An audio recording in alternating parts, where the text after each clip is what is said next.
Bienvenidos al acto de celebración del bicentenario de la firma del decreto de fundación de la Academia Nacional de Medicina.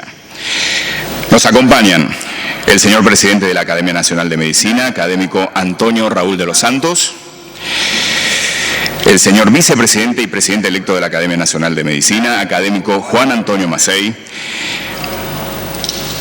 el señor expresidente de la Academia Nacional de Medicina, académico Manuel Luis Martí, el señor presidente de la institución Mitre y miembro del número de Instituto de Investigaciones Históricas de la Manzana de las Luces, el profesor Roberto Elizalde, la señora diputada en la legislatura de la Ciudad Autónoma de Buenos Aires, doctora Ana María Bou Pérez, el señor secretario general y vicepresidente electo de la Academia Nacional de Medicina, académico Miguel Podestá, el señor secretario de Actas de la Academia Nacional de Medicina, académico Alberto Riva Pose, el señor tesorero del Consejo de Administración de la Academia Nacional de Medicina, académico Edgardo Yang, y el señor tesorero del Consejo de Administración de la Academia Nacional de Medicina, académico Alejandro de Nicola.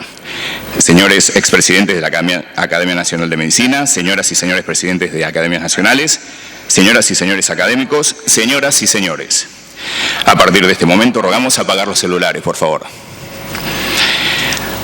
Para iniciar formalmente este acto, vamos a ponernos de pie para entonar las estrofas del himno nacional argentino, que será interpretado por la Jefatura del Estado Mayor General de la Armada, donde interpretará el himno nacional argentino.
Buenos días, autoridades presentes, señores académicos, señoras, señores.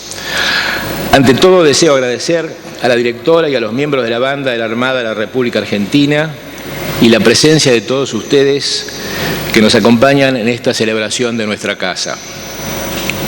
Un 9 de abril como hoy, pero de 1822, Bernardino Rivadavia firmó el decreto de creación de la Academia Nacional de Medicina, cuyo título adelantaba los objetivos perseguidos en arreglo de la medicina. Ya un año antes, el gobierno de Buenos Aires, presidido por Martín Rodríguez y gerenciado por Rivadavia como secretario, había echado las bases para la formación sistemática de futuros médicos con la fundación de la Universidad de Buenos Aires, con su Facultad de Medicina, la primera en América Latina. La Academia debía encargarse de organizar por primera vez en el país el ejercicio profesional y de reglamentar la provisión de asistencia médica y recursos preventivos a diferentes sectores de la población. La calidad de la Academia se aseguró desde el principio mediante el nombramiento de 15 distinguidos médicos y farmacéuticos que ejercían en Buenos Aires. Eran ellos españoles, ingleses, franceses y 2 criollos, uno de Salta y otro de Cochabamba.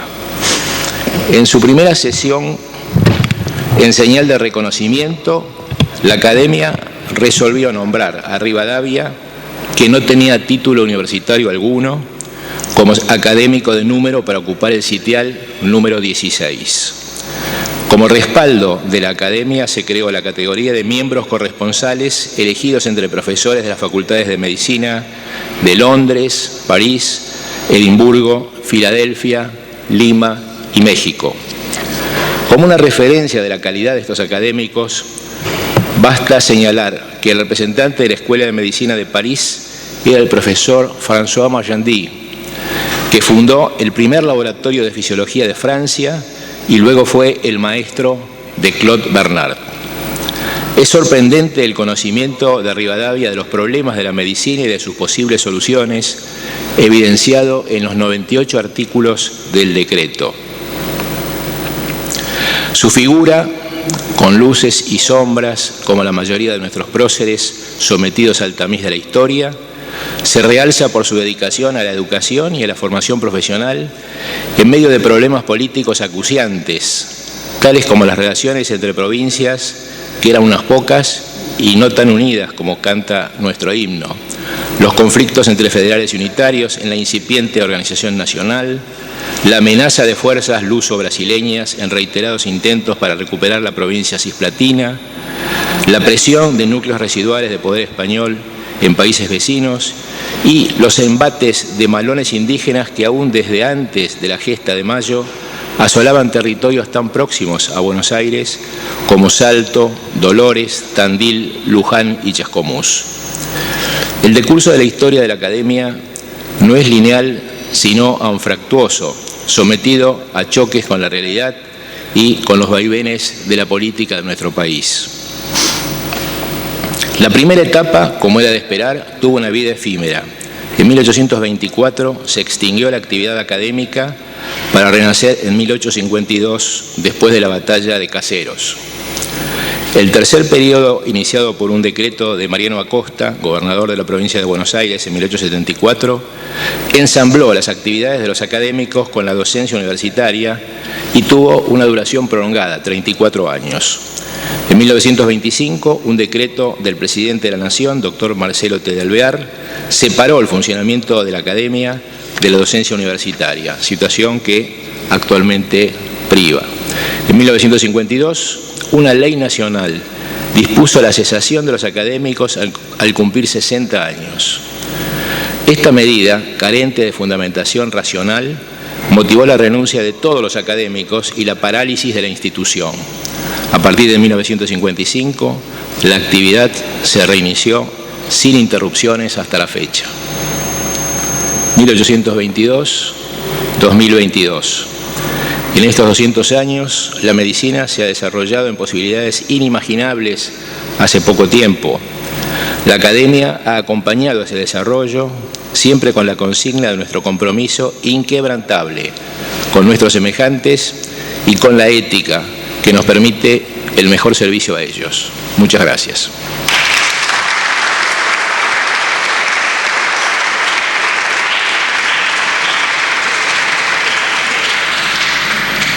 Bien, a continuación nos presentará su libro el expresidente de la Academia Nacional de Medicina, el académico Manuel Luis Martí, titulado Academia Nacional de Medicina de Buenos Aires, 1822-2022, Bicentenario.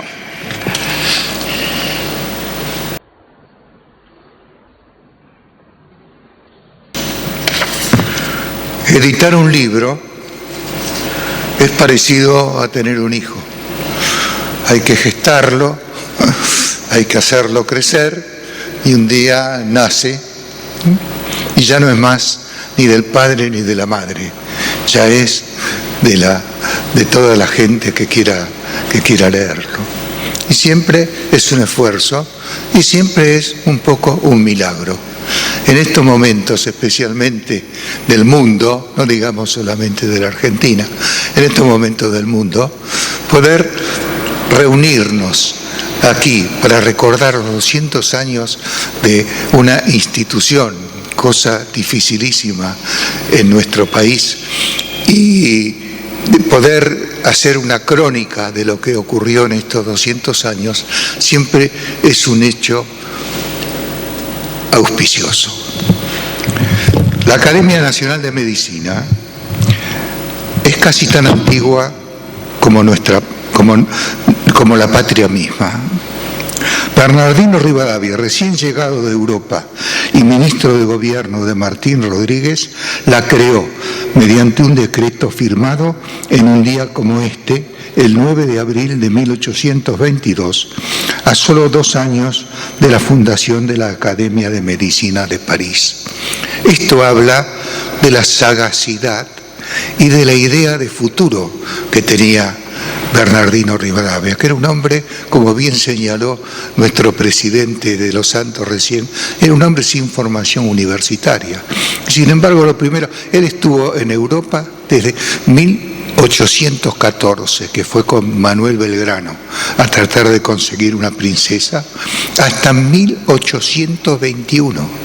Tuvo muchísimo tiempo y evidentemente bebió de todas las fuentes culturales de Europa.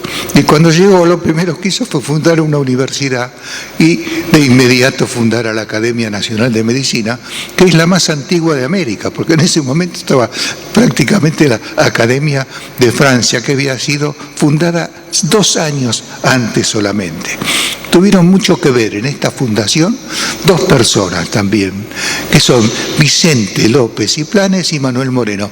Vicente López y Planes es el creador de nuestra canción patria que nosotros acabamos de oír, de la letra de la canción patria que acabamos de oír. Y era un hombre multifacético, era abogado, pero era también un naturalista y fue un gran entusiasta para la creación de la Academia.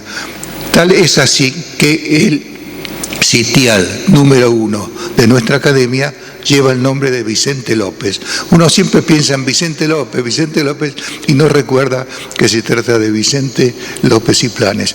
El otro era Manuel Moreno, que era muy amigo de Vicente y era muy amigo también de Rivadavia. Manuel Moreno era el hermano de Mariano Moreno, es el que lo acompañó a Inglaterra y el que escribió su biografía con posterioridad. Había sido ministro de Dorrego y al ser ministro de Dorrego, cuando vinieron los unitarios, lo echaron del país y se tuvo que ir a Estados Unidos, donde se recibió de médico. Volvió y fue profesor de química, le decían el doctor Óxide, porque hablaba siempre del oxígeno. Y era también un hombre un hombre de llevar las cosas hacia adelante, y fue uno de los primeros académicos y además el que fundó los anales, el boletín, los anales de la Academia Nacional de Medicina, que todavía funcionan ahora en forma de tipo digital. Estos 200 años de vida son los que figuran en este libro, que tiene como antecedentes el del académico Marcial Quiroga, que fue también académico de la historia, que escribió en 1972 en el sesquicentenario de la Academia, un libro muy interesante, seguido por el del académico Guillermo Raúl Jáuregui, que completó la historia desde 1972 hasta 1999. Este libro del Bicentenario intenta ser una crónica de 2 siglos de la medicina en la Argentina a través del desarrollo de la Academia Nacional de Medicina de Buenos Aires, llamada así al no estar conformada aún la Confederación, aunque representa a todo el país. La Academia creció como un espejo de la medicina del mundo y de los avatares del país, siempre con una vocación de excelencia en sus integrantes, elegidos entre los profesionales sobresalientes que ejercían en nuestro territorio, y paralelamente el desarrollo de la Academia en los 6 periodos establecidos por Marcial Quiroga. La Academia no es solo un edificio, por supuesto.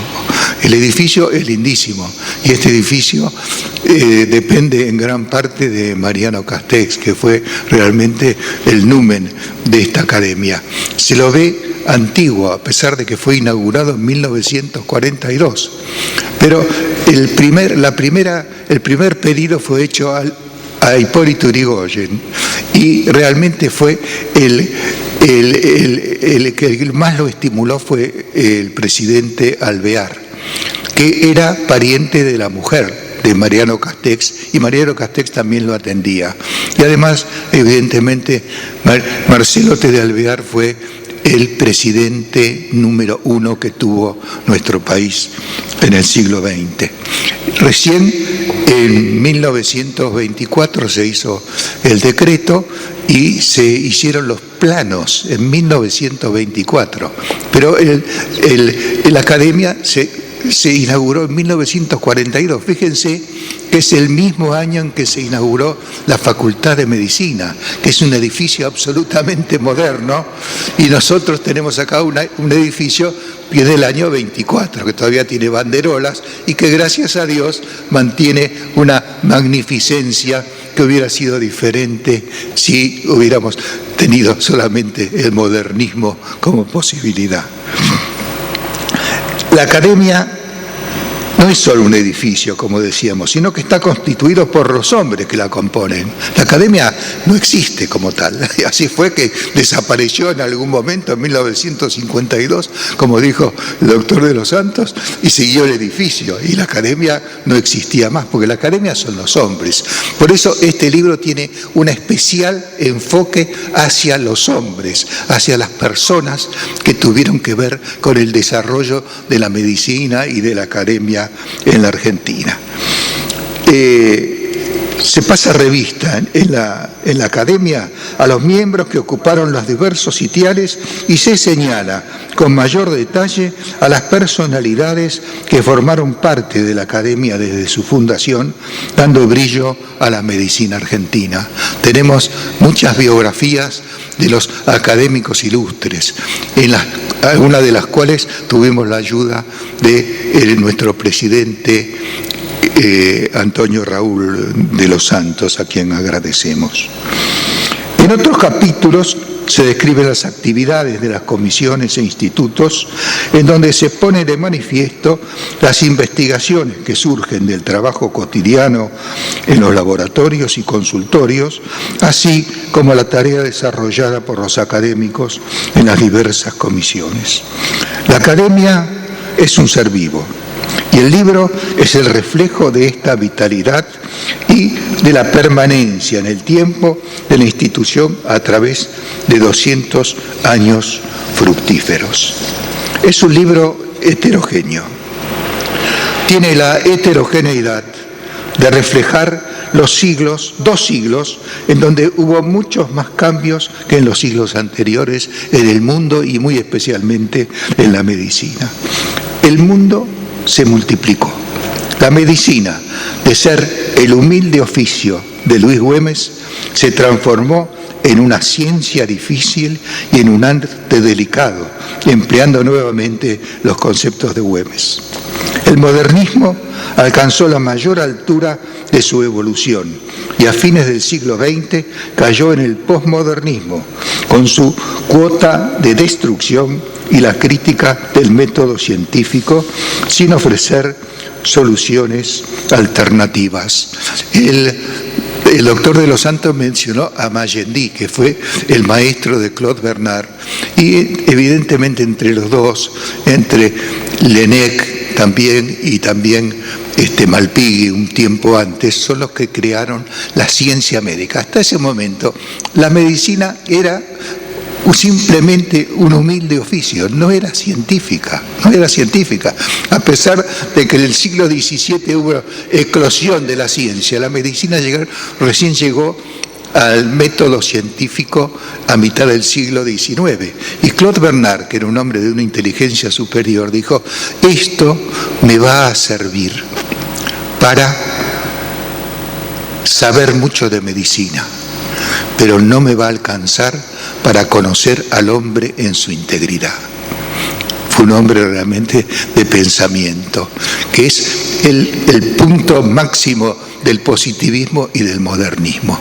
El modernismo, lamentablemente, fue perdiendo, y si se pensaba que la ciencia iba a ser la llave para todo el futuro y para la felicidad del hombre, la Primera Guerra Mundial ya demostró que no era así, y si faltaba algo, la bomba atómica de Hiroshima y de Nagasaki demostraron que la ciencia sola no servía. Lamentablemente viene el posmodernismo, que lo que se hace ¿qué es? Es destruir el método científico para la vida. El asunto es que el método científico para la vida no sirve, pero para la ciencia sí. Y cuando uno se pone en contra del método científico para la vida, también los posmodernistas lo descalifican para la ciencia. Y para la ciencia es necesario. El método científico es el método de la ciencia y es útil. No es útil cuando uno quiere utilizar ese método para vivir, para desarrollarse como ser humano. La historia se fundamenta en los hechos y en los documentos que la reflejan. Sabe que la historia realmente no empezó hace mucho. La historia empieza con la escritura. Antes se llama arqueología o paleontología, como querramos, pero la historia comienza hace 5.000 años nada más con Babilonia, con la escritura en Babilonia. Pero esta historia está modelada en el hombre y en sus actos. Por esa razón es que el libro enfoca con mayor precisión a los hombres que constituyen la institución y que ofrecieron su personalidad y su inteligencia para crear, sostener y adaptar la academia a los enormes cambios que ocurrieron en el periodo de su desarrollo. Lo notable es que a pesar de los cambios, las crisis y los dolores de crecimiento de la nación, la academia permaneció como un hito que señalaba el camino y que sus hombres mantuvieron siempre elevada la antorcha de la luz de la inteligencia y que estudiaron para incorporar los nuevos conocimientos y las nuevas técnicas. El viaje a los centros científicos era de rigor y lo que se aprendía en el exterior se incorporaba de inmediato a la práctica de la enseñanza y el ejercicio de la profesión. Esta es una de las razones por las que figuran en esta obra los nombres de los médicos ilustres que llevaron adelante el progreso de la medicina. Maestros como Pirovano, los Montes de Oca, Carlos Malbrán, Luis Güemes, Abel Ayerza, Gregorio Araoz Alfaro son recordados, entre otros, con justicia. Y ese recuerdo implica un homenaje y un sentimiento de admiración hacia estos hombres que nos precedieron y que realmente son los que configuraron la medicina argentina y en parte también configuraron a nuestro país. En esa época la gente también se comprometía. Muchos de estos príncipes de la medicina se dedicaron a la política también y fueron diputados y fueron senadores y fueron ministros. Es decir, se ocupaban también de lo que ocurría en el país. No estaban aislados en una facultad o en una academia. Un párrafo aparte merece la personalidad de Mariano Castex. Era un aristócrata de la sociedad y del espíritu. Sus abuelos Castex estuvieron en el Cabildo Abierto del 22 de mayo de 1810 votando contra el virrey. Era nieto asimismo de Agustín Eugenio Fabre, el primer protomédico que acompañó a Miguel Gorman.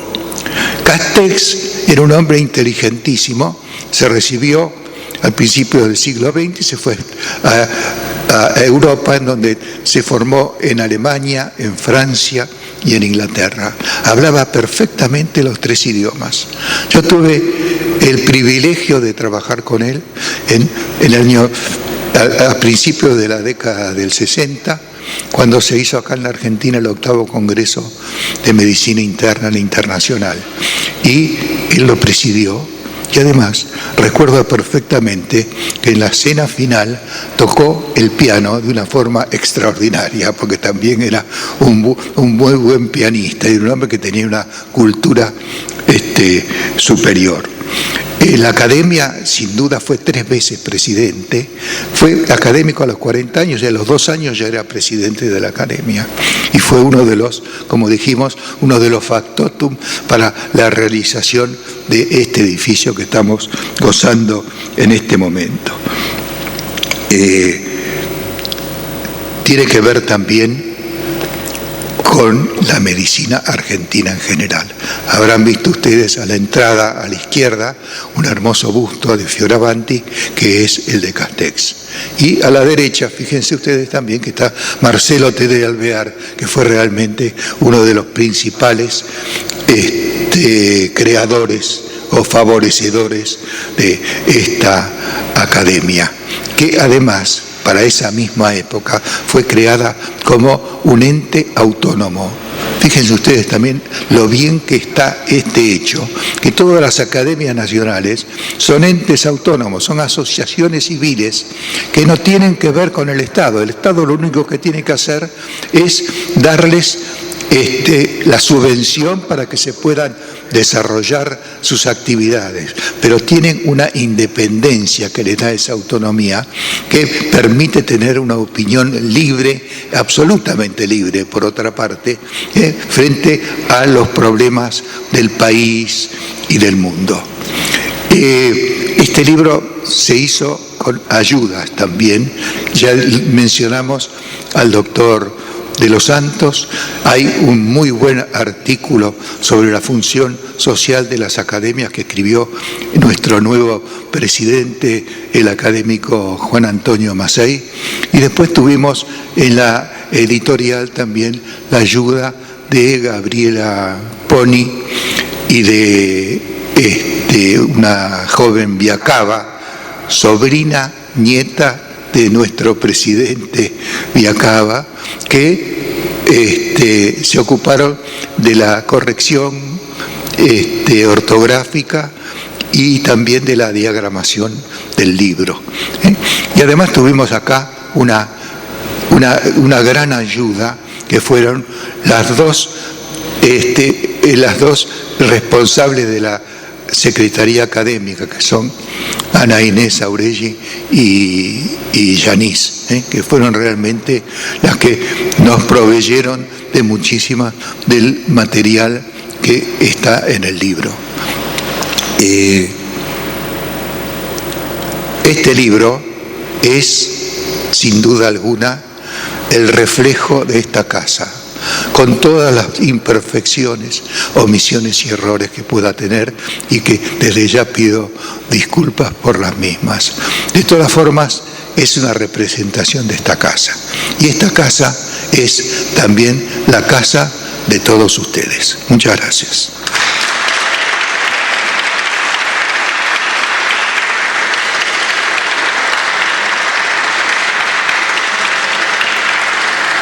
Muchas gracias. No, por favor. Perdón. El plato fuerte de esta mañana son las palabras de Roberto Elizalde. Roberto Elizalde es uno de los grandes historiadores de la Argentina y muy especialmente de la ciudad de Buenos Aires.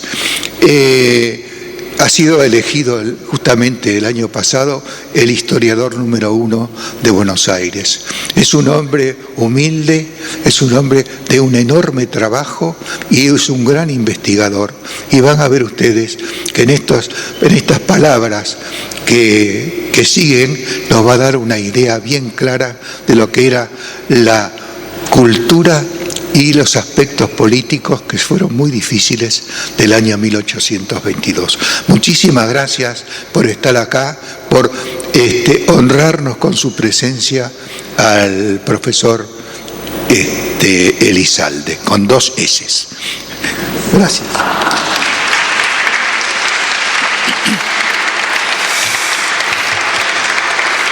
Como bien lo dijo el académico José Luis Martí, ahora mismo nos brindará una conferencia sobre Buenos Aires, 1822, Política y Cultura, el profesor Roberto Elizalde, presidente de la institución Mitre y miembro de número del Instituto de Investigaciones Históricas de la Manzana de las Luces. Profesor. Señor presidente, señores académicos, señoras y señores, agradezco mucho la invitación y las palabras del doctor Martí de presentación. Ustedes lo juzgarán al final como de un bonsái ha hecho una magnífica ikebana. El 12 de mayo de 1821, el Argos anunciaba de algún modo un canto a la esperanza después de la anarquía del año 20, recordada especialmente porque en un solo día, el de la muerte de Belgrano, ejercieron el poder en la ciudad de Buenos Aires 3 gobernadores, Ildefonso Ramos Mejía, Miguel Estanislao Soler y el Cabildo de Buenos Aires. Nuestra patria, decía, Buenos Aires, a medida que declinaba el aciago y ominoso año 20, empezó a despejarse su horizonte político y a mejorar notablemente su situación espantosa. Constituida sólidamente una autoridad sobre las ruinas de 12 revoluciones en poco menos de un año, de 20 gobiernos durante el mismo periodo, de 6 invasiones sangrientas y desoladoras, ha logrado subsistir, sin alteración alguna, por el espacio largo de 7 meses, volver a dar aliento al agonizante espíritu público y avivar el interés de la provincia por el nuevo orden de cosas. La caída del directorio significó el fin de un ensayo de gobierno, el más largo y estable desde la década de la Revolución de Mayo, con un funcionario elegido por el Congreso de Tucumán, Juan Martín de Pueyrredón. De algún modo, esa soberanía única fue reemplazada por una serie de estados independientes que se manejaban de manera relativamente autónoma y compartían la idea de un futuro regido por una constitución que siempre se buscaba. El 31 de agosto de 1820 se celebraron elecciones para designar a la Junta de Representantes y el 28 de septiembre la legislatura eligió gobernador al brigadier Martín Rodríguez. Era, por feliz coincidencia, el representante de las más diversas tendencias políticas que se agitaban en la capital, jefe de un gobierno que inició con éxito la reconstrucción de la provincia dentro de su autonomía y en una forma que también inspiró confianza a los gobernadores federales.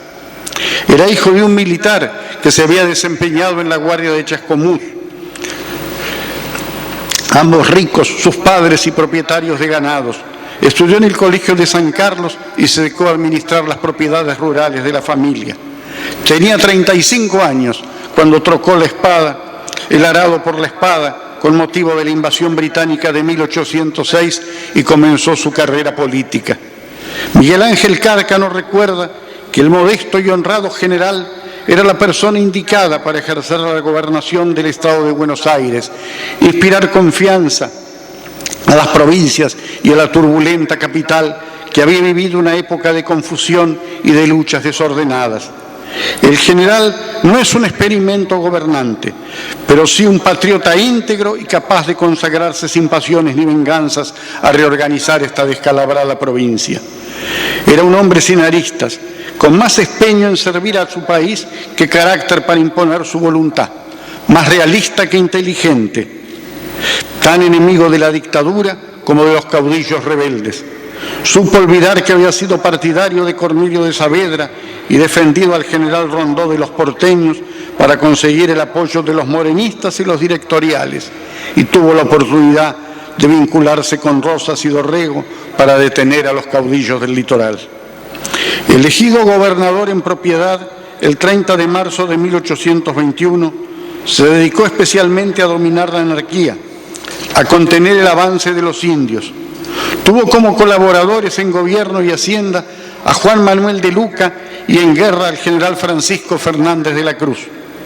El primero, hermano de Esteban, el poeta, era un antiguo funcionario de carrera, avesado conocedor de las normas contables y casado con Isabel de Casamayor, una de las mujeres más talentosas de aquel Buenos Aires, que se lucía en la tertulia familiar con Fray Cayetano, Avelino Díaz, Felipe Cenillosa, Juan Bernabé Madero, Santiago Wilde, el científico Bonpland o el famoso José Tartaz. En el caso del ministro de la Cruz, según el severo general Paz en sus memorias, poseía buenos talentos y bastante capacidad, porque había servido con San Martín y Belgrano y se condujo con todos perfectamente.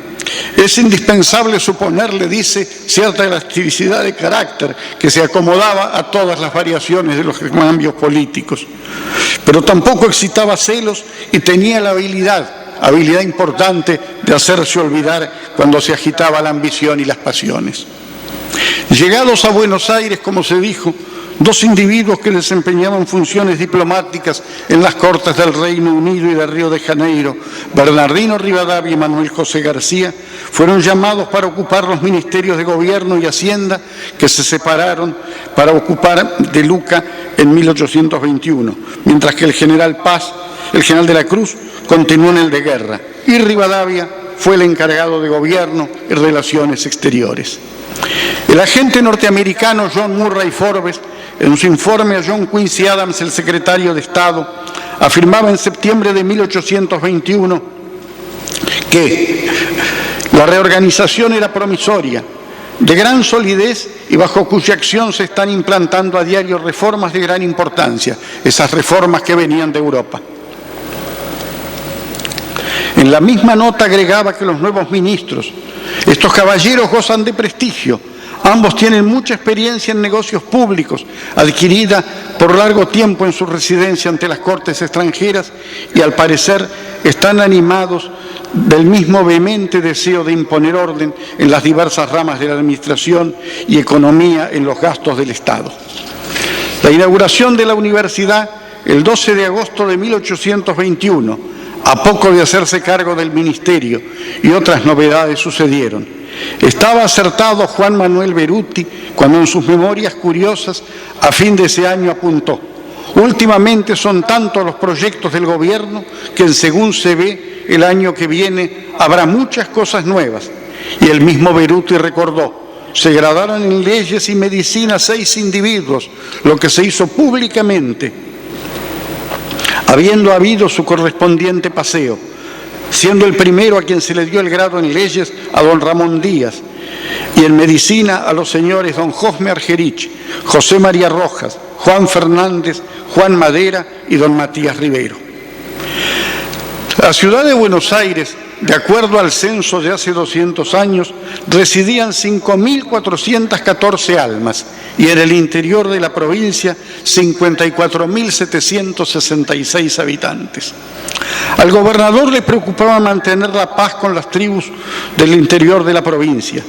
Para ello marchó en varias oportunidades o envió parlamentarios a avesados conocedores de la naturaleza de los indios, como el coronel Pedro Andrés García. Toda esta política permitió establecer nuevos asentamientos, como el Fuerte Independencia en Tandil, y asegurar la producción ganadera a los estancieros ubicados más allá del Salado. Rivadavia se convirtió en la figura del momento. A casi 2 meses de asumir, John Murray Forbes afirmaba: la verdad es que padre de este incipiente orden y sistema, con su influencia creciente, se ha convertido en el hombre indispensable para hacer efectivas ideas que tienen todo el apoyo de la opinión pública. Rivadavia, me parece, sería el hombre indicado en el caso de una futura presidencia. La verdad es que apenas asumió el ministerio, no le faltaron buenas noticias. El 27 de septiembre, un repique de campanas junto a las salas de artillería anunciaron a los porteños que el general San Martín había entrado a Lima, la ciudad de los reyes. A ello siguió el consabido Te Deum en la catedral, la iluminación de la ciudad por 3 noches y la música de los cuerpos militares desde los balcones del Cabildo. Y también la derrota en Mendoza del ejército anarquista de José Miguel Carrera, de triste memoria, que fue fusilado en el mismo lugar que sus hermanos, cuya sangre quería vengar. Le cortaron la cabeza, brazos y piernas y las mandaron a poner para escarmiento de pícaros en los lugares donde se había hostilizado impunemente. 1821 significó también el fin del Cabildo de Buenos Aires y del de Luján, para ser reemplazados por un régimen municipal. Los alcaldes pasaron a ser jueces de paz. La figura de Rivadavia toma especial interés. Según el testimonio del diplomático, es una persona de baja estatura, corpulenta y muy afecto a la buena mesa, cosa fácil de comprobar de acuerdo a los retratos y a las caricaturas de que fue objeto. Dejó su casa, dice, después de una copiosa comida y se dirigió a la Junta, donde se trataba el tema del Cabildo. Hizo su esfuerzo máximo en un discurso de 1 hora y media, al final del cual sufrió una especie de ataque apoplético. Agregaba: desde entonces su enfermedad ha tenido fluctuaciones peligrosas, pero ahora está convaleciente y se espera que en pocos días reasuma. Sin embargo, fueron más de 3 meses su recuperación. En ese momento el gobernador Martín Rodríguez se encargaba de gira en la provincia en inspección militar y tuvo que tomar Manuel José García, el ministro de Hacienda, las carteras que Rivadavia no podía ocupar. Urrutia afirmaba que su determinación costó muchos días de debates en la sala de representantes, pero al fin la pluralidad de votos decretó el fin del Cabildo. En medio de un ambiente adverso a la Iglesia, dada la reforma religiosa, el gobierno tomó bajo su patrocinio económico seguir la obra del frontis de la iglesia catedral, nombrando al arquitecto francés Próspero Catelén para que lo interior y lo exterior del templo se pusiera con la mayor magnificencia a lo moderna. En febrero de 1822, el gobierno ordenó que la iglesia de los hospitales de hombres y de mujeres no se repicaran las campanas para las funciones religiosas ni se doblaran para las honras de difuntos por la incomodidad que traían a los enfermos.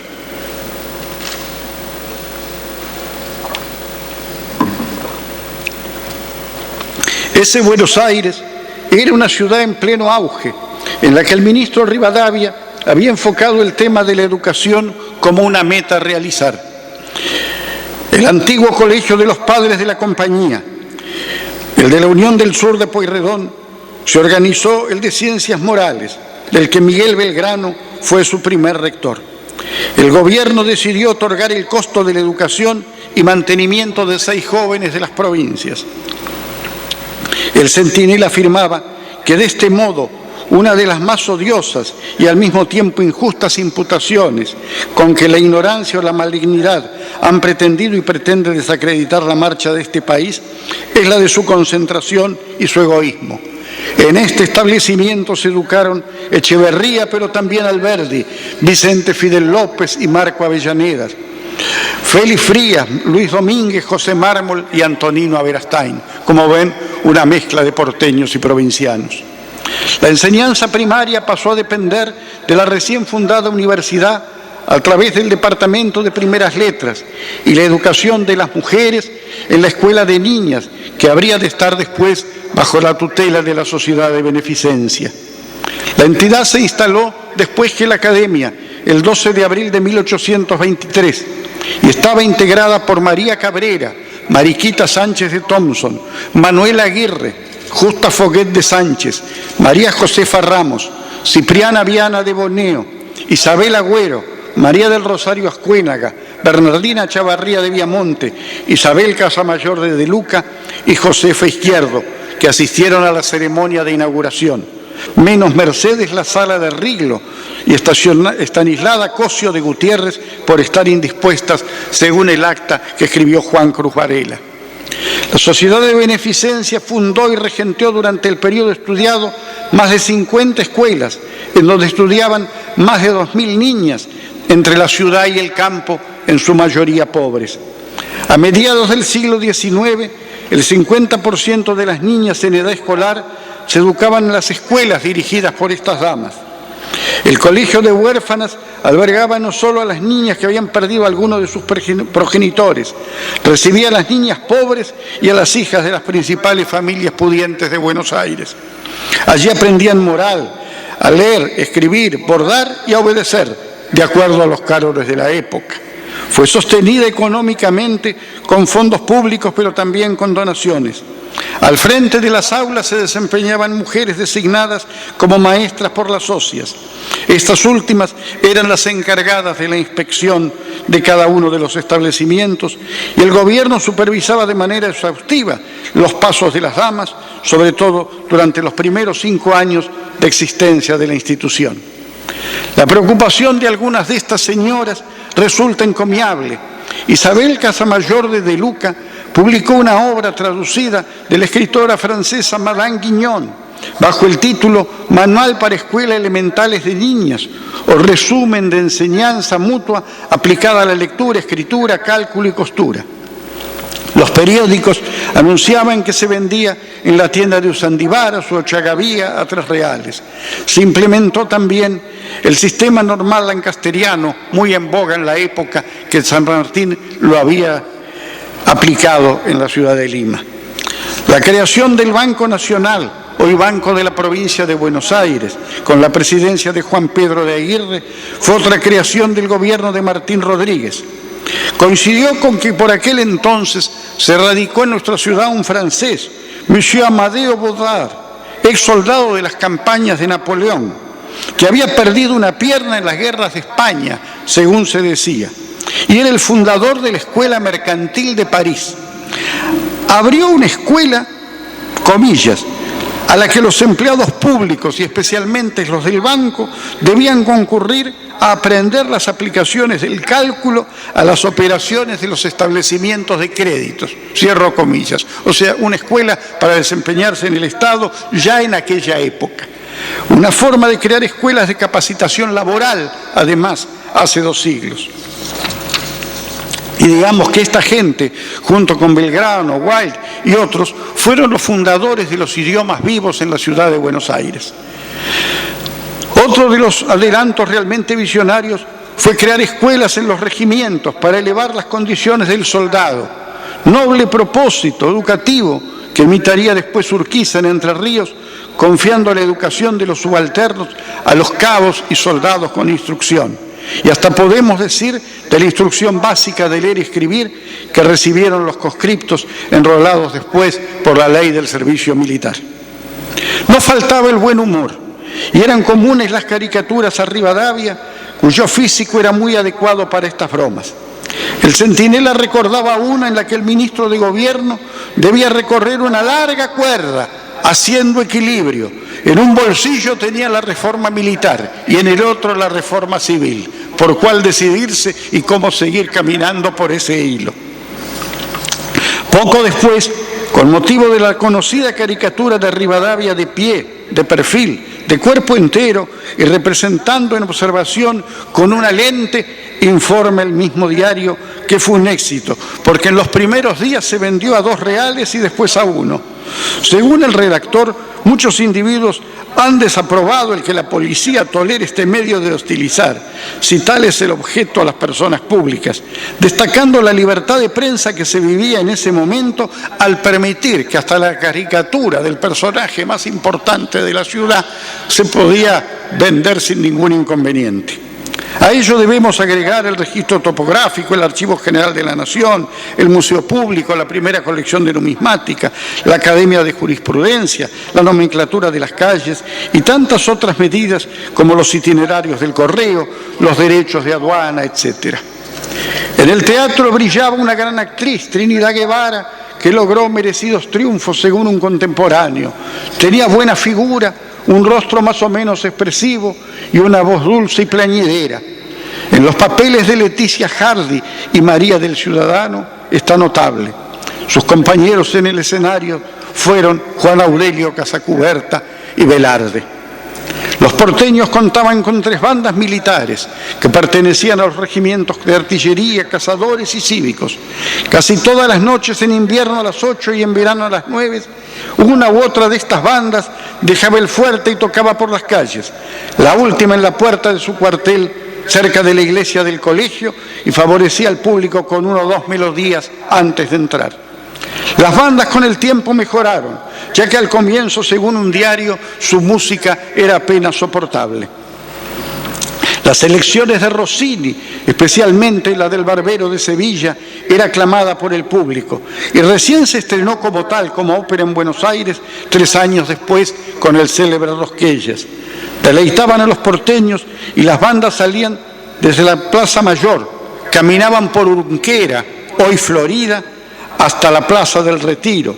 Y ahí vale la pena recordar también que Rossini, tan querido en Buenos Aires, era protegido por el mecenazgo del marqués Alejandro de Aguado, el gran amigo de San Martín, con quien alguna vez compartieron la guitarra y la música en los salones de Petitbourg, su residencia parisina. El 1 de octubre de 1822 se inauguró la Academia de Música, que dirigía el maestro José Antonio Picasarri. Asistieron Rivadavia y García, y el doctor Seguí, que era el enviado del gobierno de Santa Fe. Todo un gran programa se hizo, y seguramente se destacó en el piano, aunque no se lo nombra, Juan Pedro Esnaola, sobrino de Picasarri y destacado prodigio, ya que tenía apenas 14 años. Y el 22 de septiembre anunció el Argos que ese muchachito iba a abrir una escuela de música bajo la dirección de su tío, a la vez que afirmaba su propósito de dar por sí mismo lecciones de canto y piano y proporcionar maestro a quienes quisieran dedicarse a otros instrumentos. De acuerdo a las publicaciones de la época, podemos afirmar que el número de comercios daba una idea de la potencialidad de la provincia. Solo las pulperías llegaban a 1.500 registradas. No faltaban las casas de lujo, como Forsyth y Martel, clavadores de piedras que habían recibido una partida de Europa de brillantes grandes, diamantes, perlas orientales, rubíes, esmeraldas, zafiros, que también vendían junto a relojes de primera calidad, con sellos, cadenas y llaves de oro, todo con el mayor gusto. Poco después avisaba haber llegado algunos individuos de arte que trabajaban primorosamente relojes de oro y plata. Tenían su taller en la calle de la Merced, media cuadra hacia el campo, antes de llegar al Café de los Catalanes. En la calle de la Merced, 2 cuadras para el campo y 1 para el Retiro, o sea, en Florida, se vendían y alquilaban coches y sopandas. Y en esa casa hueco vivía el dueño, lo que aseguraba la atención las 24 horas del día por cualquier necesidad.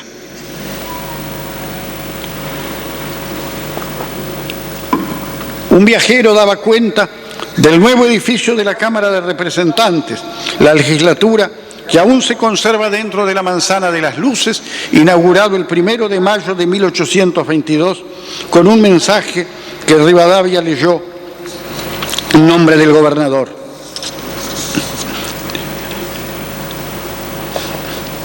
El diario decía: las enfermedades más comunes en Buenos Aires son las fiebres, mal de garganta, reumatismo y otras bien conocidas en Europa. Anunciaba además un inglés: los vientos penetrantes y la humedad predisponen al reumatismo, en especial a los extranjeros. El mal de garganta es con frecuencia fatal. Sin embargo, algunas cosas incomodaban a este visitante. El polvo, las pulgas y los mosquitos convierten el verano en una estación bastante desagradable. Las pulgas, en general, son un verdadero tormento. Las casas están llenas de estos insectos. Parece que el polvo las engendra. Demuestran tener preferencia por los extranjeros, porque no he observado en los criollos muestras de repugnancia ante este flagelo. Al contrario, se ríen de los ingleses por el hábito de limpiar los cuartos prolijamente. Para ellos todo se reduce a sacudir la habitación con la escoba y a arrojar las pulgas y los residuos al medio de la calle. Los mosquitos son también molestos, decía este inglés. Un día como hoy, hace 200 años, Bernardino Rivadavia, como se dijo, fundaba el decreto titulado Arreglo de la Medicina, al cual se refirió el señor presidente y el doctor Martí. Pero les puedo agregar que hay una curiosidad. Se encontraba de excelente humor. Uno no puede saber de qué humor se encontraba una persona cuando firmó un decreto. Pero en el caso de Rivadavia está la constancia. ¿Por qué? Porque John Murray Forbes hacía meses que lo quería ver y no lo recibía por su enfermedad. Y el 8 de abril terminó un informe que le mandaba John Quincy Adams, que después sería el presidente de los Estados Unidos. Pero se ve que en el momento lo llaman y dicen: venga a verlo a Rivadavia. Entonces, en ese mismo informe dice: sigue, hoy 9, y pone exactamente esto. Fui recibido por el ministro, después de varios meses en los que la salud de don Bernardino había hecho temer por su vida. Apenas repuesto de una larga convalecencia en una quinta en San Isidro, atendí una vez por semana en el despacho y por unas pocas horas. Y está de excelente humor, o sea que sabemos a este detalle por el informe. Una semana después fueron nombrados los primeros 15 numerarios. El licenciado Justo García Valdés como presidente, Silvio Gafarot secretario, el prefecto médico don Juan Fernández, don Cosme Argerich catedrático de instituciones quirúrgicas, don Francisco Rivero de clínica médica y quirúrgica, Manuel Moreno de química, Juan Madera administrador de la vacuna, Pedro Rojas médico de policía, Juan Carlos Durán, Pedro Carrasco, Sebastián Saborido, Jaime Lepper, Juan Dick, Manuel Rodríguez y don Santiago Roberge. Había en el grupo 4 españoles: Gafarot y Argerich, Saborido, Rivero, porteños, Rodríguez, Moreno, Madera y Rojas, un salteño, Fernández, un boliviano, Carrasco, 2 franceses, Durán y Roberge, un irlandés, Lepper, y un inglés, Dick. El mayor de todos era Justo García Valdés, que ejerció la presidencia con 51 años, y el menor, en irlandés, Lepper. Pedro Rojas, de ese grupo, fue el más longevo. Vivió hasta después de la fiebre amarilla, en 1871, y fue el presidente de la Academia cuando ésta se reorganizó en 1856. La Abeja Argentina fue la primera revista de nuestra historia en reflejar las inquietudes del momento, juntamente con el Argos, órgano de la Sociedad Literaria, fundada el 1 de enero de 1822. Estaba dedicada a objetos políticos, científicos, de industria. Contendrá además traducciones selectas, los descubrimientos recientes de los pueblos civilizados, observaciones meteorológicas, las medidas sobre la constitución de los años, de las estaciones y un resumen de las enfermedades de cada mes. Fueron designados a mediados de ese mes sus primeros redactores: Felipe Cenillosa, Julián II de Agüero y Manuel Moreno. El primer número vio la luz el 15 de abril de 1822 y en un artículo, Medicina, origen y estado de esta ciencia en Buenos Aires, tributa un justo elogio a uno de sus hijos más ilustres, el doctor don Cosme Argerich. Recuerda la infatigable dedicación del doctor Agustín Eusebio Fabre. Después de enumerar la anarquía del año 20 y la muerte de Argerich en febrero de ese año y la caída de los estudios médicos, se congratula de la creación de esta academia, una sociedad de medicina es muy necesaria para adelantar las luces que la escuela propague. Ella faltaba, pero tenemos la gloria de anunciar que muy breve la tenemos. O sea, claro, esto estaba escrito antes de firmarse el decreto, pero Manuel Moreno, que estaba muy vinculado al gobierno, tenía el dato de oído, ¿no es cierto? Y se había adelantado como periodista, como bien lo sabe acá Claudio Escribano, que nos va a deleitar. Él tenía esos conocimientos que solían darse. El 15 de mayo anunció el periódico que nos es muy agradable anunciar, sí, la instalación de la academia. El gobierno está muy interesado en el asunto. Nombró a 5 profesores para formarla y estos invitaron voluntariamente a todos los individuos que practican el arte de curar, que son 35. Los médicos establecidos en Buenos Aires, según el almanaque de Blondel, eran 39. Prosigue la nota. El gobierno deseaba que fuese más limitado para asegurar en sus principios la estabilidad de este instituto y para que quedase el campo abierto a las aspiraciones de muchos que deberían satisfacerlas con contracción y el mérito especial.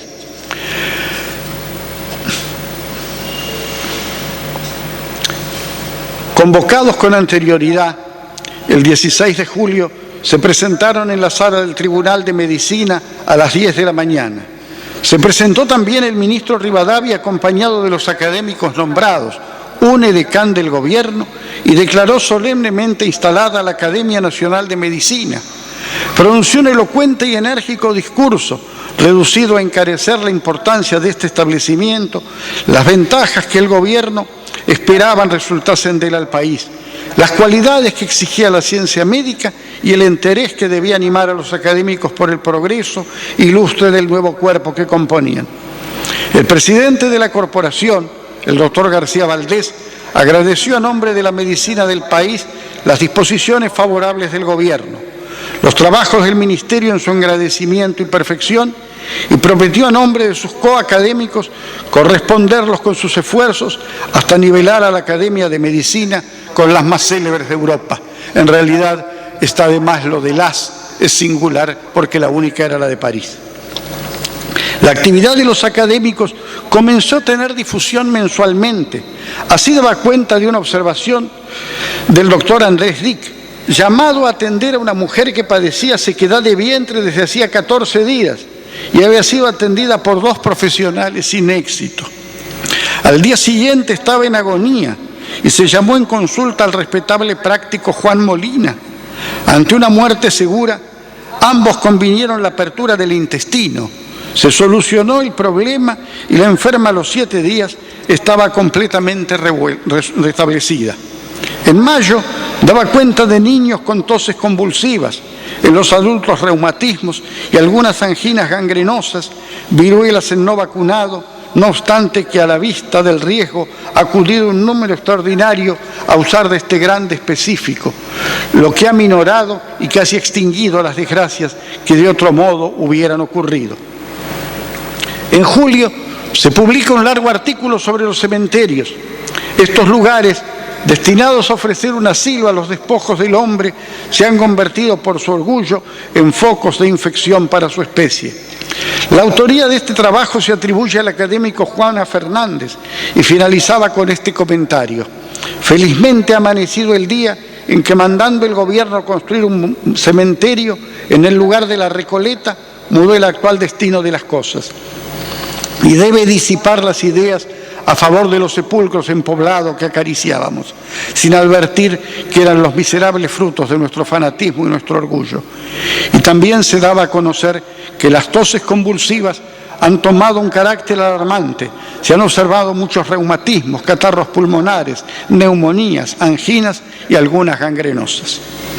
Al mes siguiente advertía que el cementerio de la Recoleta, habilitarse, tenía un área de acuerdo a la población como para recibir 5 cadáveres diarios. Debe llenarse al cabo de poco tiempo y aconsejaba tomar medidas para que la descomposición de los cuerpos se efectúe en el menor tiempo posible.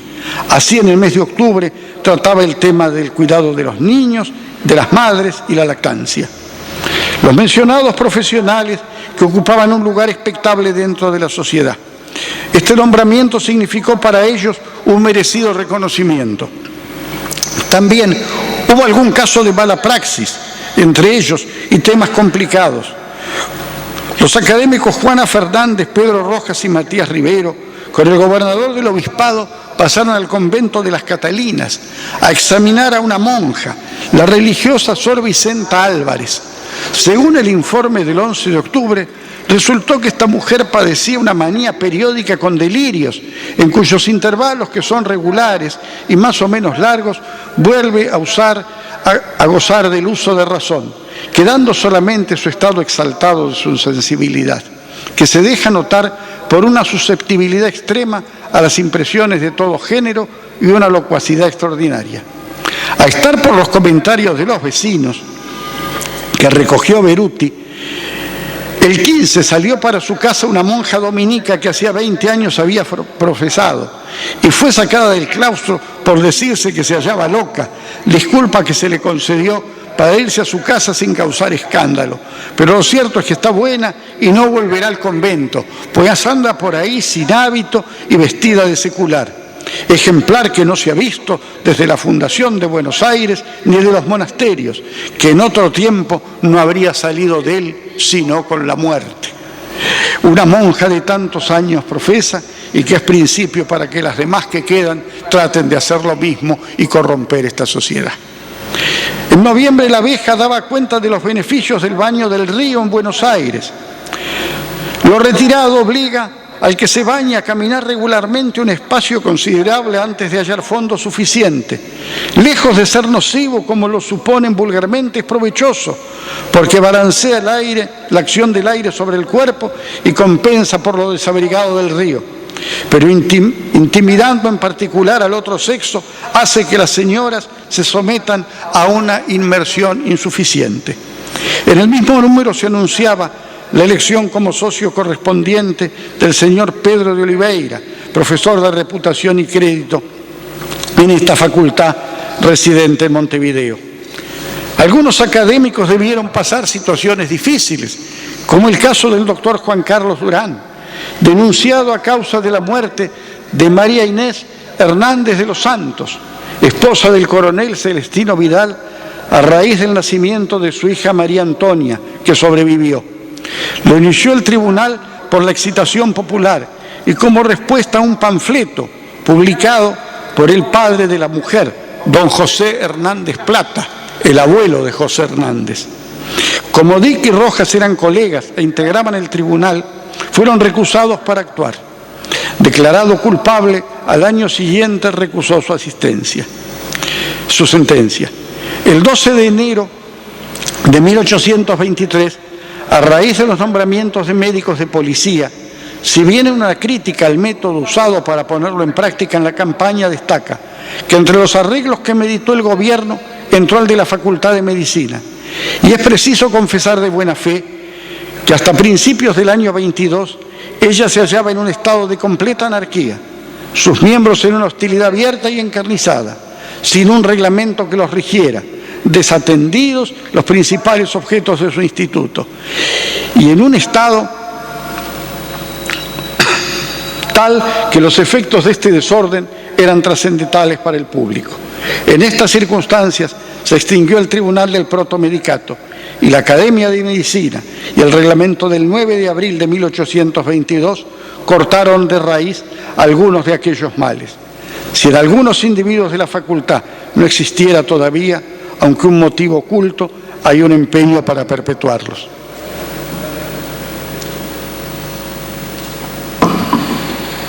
Señoras y señores, en este día celebramos el bicentenario de la Academia Nacional de Medicina. Y para cerrar estas palabras, he buscado mucho cómo terminarlas. La respuesta la encontré en un periódico de la época, que define el sentimiento personal, el de todos ustedes, señores académicos. Seguramente es el sentimiento, debiera ser el sentimiento de un país entero en esta sala, al recordar a aquellos iniciadores y a sus continuadores. Y dice el periódico: presentándosele a un joven sordomudo de la institución de París, el significado del término gratitud, tomó la pluma y escribió: el recuerdo del corazón. Eso es la gratitud. ¡Qué respuesta tan bella! ¿Cuánto hay en el mundo entre los que saben hablar, cuyos corazones ni memoria tienen? Creemos que entre los males inevitables vale más enmudecer la lengua que no el corazón. Muchas gracias, señores académicos. Le pido a los presentes que se pongan de pie para tributar un aplauso a aquellos fundadores, a los continuadores y a ustedes que siguen en esta trayectoria y en esta senda, honrando el prestigio del país, señores académicos.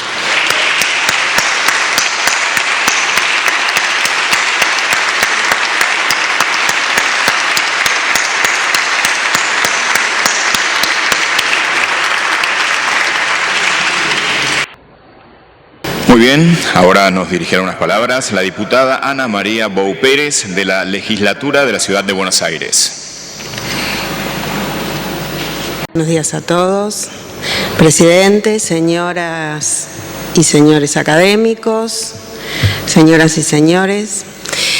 Estoy acá en representación de la Legislatura de la Ciudad de Buenos Aires, que gracias a un proyecto de iniciativa de la legisladora Fidel, colocaremos hoy una placa en conmemoración de los 200 años de esta querida institución.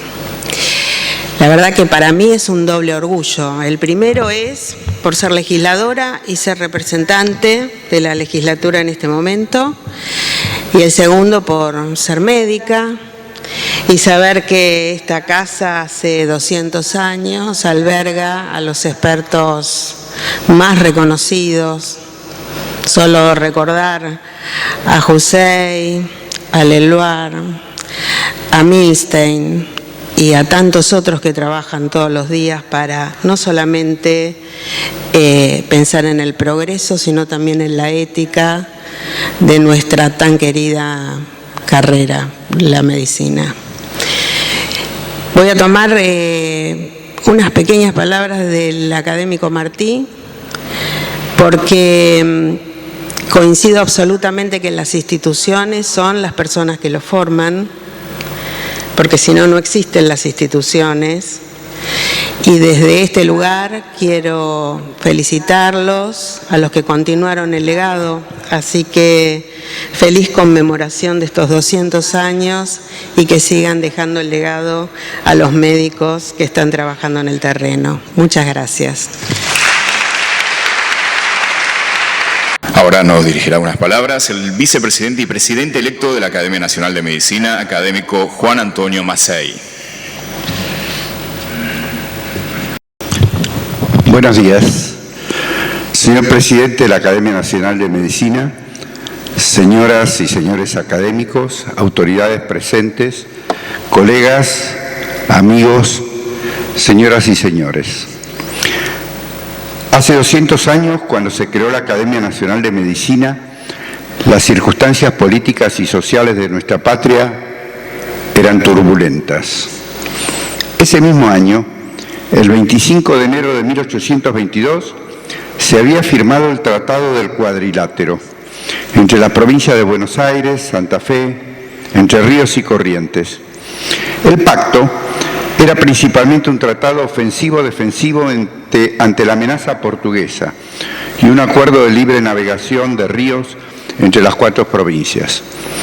Este tratado, junto con el Tratado de Pilar del 23 de febrero de 1820, el Tratado de Venegas del 24 de noviembre de 1820 y posteriormente el Protocolo de Palermo de 1852 y el Acuerdo de San Nicolás de los Arroyos de 1852, constituyen los pactos preexistentes citados en el preámbulo de nuestra Constitución Nacional. Pero ese mismo año, 1822, ocurrió un hecho trascendente. El general José de San Martín, que había proclamado la independencia del Perú el 28 de julio de 1821, se entrevistó en Guayaquil, Ecuador, con Simón Bolívar, los días 26 y 27 de julio. Dejó la conducción de la guerra, renunció a su cargo de protector del Perú y se dirigió a Chile, donde permaneció hasta 1823 y luego se trasladó a Mendoza y posteriormente al exilio.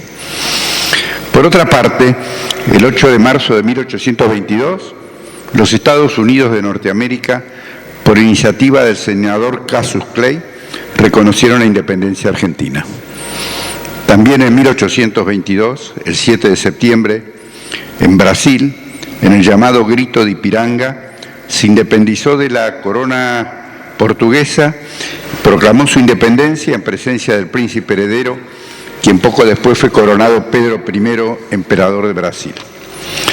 Estas citas históricas ponen en contexto la problemática que existía en nuestro país y en perspectiva la importancia que tuvo la creación de nuestra academia en un intento de organizar nuestra patria aún en etapa embrionaria como nación.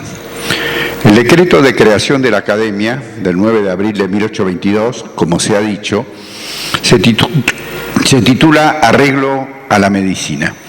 Y como dice el académico Marcial Quiroga en su obra ya citada, organiza por primera vez en el país el ejercicio profesional y se reglamenta y provee asistencia médica y recursos profilácticos a los diferentes sectores de la población. Las consecuencias surgidas de la creación de la academia fueron expresadas en el programa de trabajo para el año 1823, en el que, entre otras acciones, se propone en su punto 7 estudiar las enfermedades propias del país. En esa época, la salud pública era precaria, como ya se ha recordado. No existía agua corriente, ni cloacas, ni mucho menos electricidad. Las calles eran en su casi totalidad de tierra. Por entonces existían 4 establecimientos asistenciales. Obviamente no se tenía idea sobre las causas de la mayoría de las enfermedades y los recursos diagnósticos y terapéuticos eran muy limitados. El único instrumento médico disponible era el estetoscopio. Vale recordar que en 1816, año de nuestra independencia, y un año después de la batalla de Waterloo, en París, ante la incómoda situación de examinar a una mujer obesa, René Laennec, quien se ha citado ya hoy, joven médico francés, discípulo de Corvisart, médico del emperador Napoleón Bonaparte, enrolló unas hojas de papel en forma de cilindro para oír los sonidos del corazón y así inventó la auscultación mediata del tórax. Poco después fabricó un tubo de madera al que denominó estetoscopio, del griego estetos, pecho, y scopein, observar, y a partir de ahí correlacionó los signos físicos encontrados en la auscultación mediata del tórax con los hallazgos de las autopsias que él mismo efectuaba. Esta aproximación daba por tierra con la teoría vigente hasta entonces de que la salud estaba dada por el equilibrio entre los 4 humores o líquidos corporales, la bilis negra, la bilis amarilla, la flema o pituita y la sangre. En este contexto, en Buenos Aires y en algunas provincias nacientes, solo existía como medida preventiva la vacunación antivariólica. Había llegado a nuestra ciudad, procedente de Montevideo en 1805, por iniciativa del virrey Marqués de Sobremonte, quien fundó el primer conservatorio de vacunas. La vacunación se practicaba en forma gratuita a toda la comunidad y a partir de 1813 fue obligatoria para los empleados de gobierno. Bernardino Rivadavia, durante su presidencia, por decreto del 24 de abril de 1826, intensificó la campaña de vacunación, primero en Buenos Aires y luego en el resto de las provincias. Estos fueron los intentos iniciales para mejorar la salud de los habitantes de nuestro país. En estos 200 años, salvo interrupciones debido a los avatares políticos de la nación, la Academia ha contribuido a la medicina argentina de manera trascendente. Sus actividades se iniciaron casi a la par de la enseñanza universitaria de la medicina en el país y durante varios decenios fue su institución rectora. Por eso, la Academia, creado con el objetivo de generar un espacio propicio para el progreso de las actividades y cuestiones vinculadas con la medicina y el trabajo científico, agradece y recibe con beneplácito el homenaje que hoy le rinde la legislatura de la Ciudad de Buenos Aires. Muchas gracias.